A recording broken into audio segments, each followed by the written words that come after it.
Assalamualaikum warahmatullahi wabarakatuh. Saya yang bernama Witri Wulandari dari Prodi Asia 2 ingin menjelaskan tentang sejarah filsafat abad pertengahan, para tokoh dan pemikirannya. Sejarah filsafat abad pertengahan dimulai kira-kira pada abad ke-5 sampai awal abad ke-17.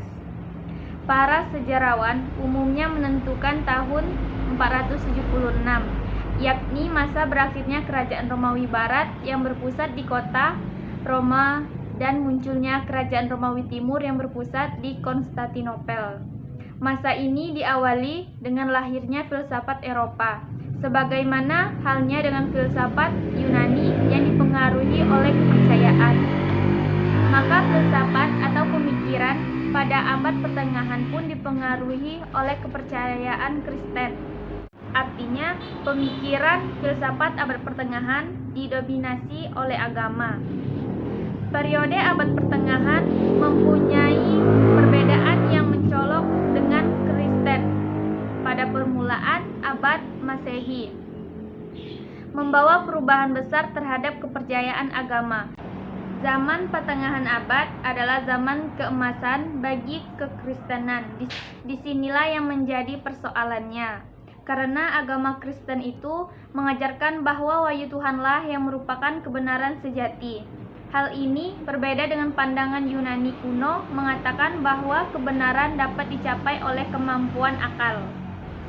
Di antara isu-isu inti filsafat abad pertengahan adalah masalah universalia. Masalah ini berkaitan dengan realitas atau hanyalah konstruksi dari pikiran dan bahasa.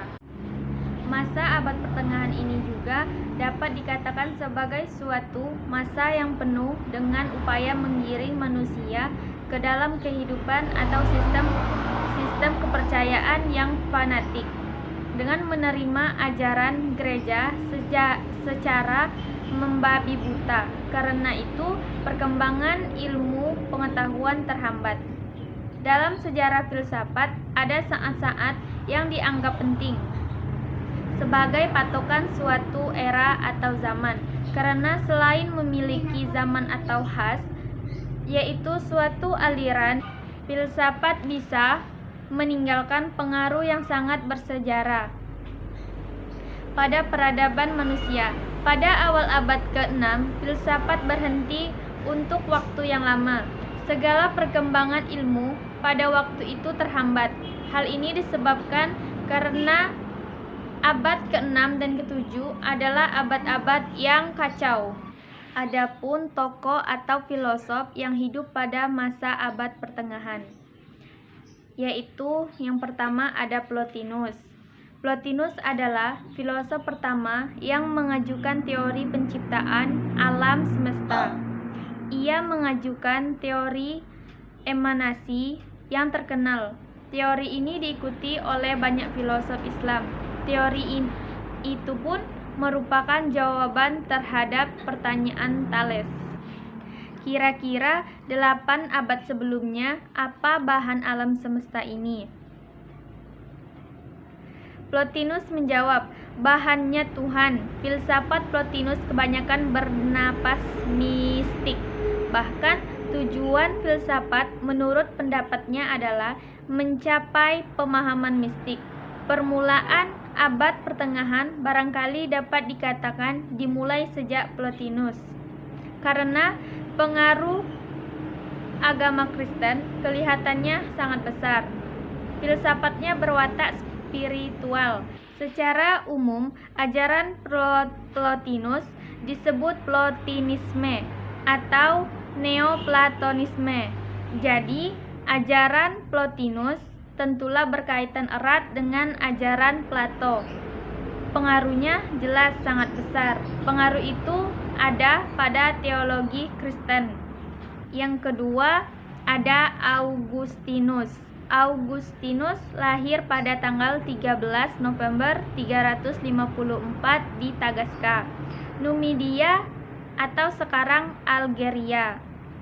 Ayahnya Patricius adalah seorang pejabat pada Kekaisaran Romawi yang tetap kafir sampai Kematiannya pada tahun 370. Ibunya Monica adalah penganut Kristen yang amat taat. Yang ketiga ada Boethius. Boethius adalah filosof yang semasa dengan Augustinus dan memiliki gaya yang hampir serupa. Bukunya yang berjudul The Consolation of Philosophy merupakan buku filsafat yang klasik. Selain buku itu, ia juga menulis karya-karya yang berpengaruh pada abad pertengahan. Ia dikatakan sebagai penemu quadrium, yang merupakan bidang studi pokok pada abad pertengahan. Ia dianggap sebagai filosof skolastik yang pertama, karena ia berpendapat bahwa filsafat pun juga merupakan pendahulu kepada agama. Dan yang keempat, Anselmus merupakan salah satu tokoh filsafat di abad pertengahan. Anselmus lahir di Aosta, Burgundi, yang sekarang ini dikenal dengan nama daerah Italia Utara. Nama aslinya adalah Anselmo di Aosta. Ayahnya bernama Gundus de Candia, sedangkan ibunya bernama Ermenbega of Geneva. Anselmus dikenal sebagai bapak tradisi skolastik dan uskup besar di Canterbury dari tahun 1093 hingga meninggal. Ketertarikannya pada bidang filsafat adalah argumentasi logis yang menyangkut monologion dan proslogion. Monologion merupakan soliloquy, adalah berbicara pada diri sendiri, sedangkan proslogion adalah diskurs atau berwancana. Keduanya memberikan argumentasi yang bertujuan untuk membuktikan keberadaan Tuhan. Dan yang terakhir atau yang kelima yaitu Thomas Aquinas. Hanya ada dua kekuatan yang menggerakkan gemuruhnya dunia: agama dan filsafat. Aquinas membicarakan kedua-duanya hakikat masing-masing, serta hubungan kedua-duanya ketertarikan pemikirannya dengan Agustinus yang hidup hampir 1000 tahun sebelumnya cukup jelas. Agustinus juga membicarakan agama dan filsafat, hakikat serta hubungannya kedua-duanya. Baiklah, cukup sekian dari penjelasan dari saya tentang mengenai sejarah filsafat abad pertengahan, tokoh dan pemikirannya.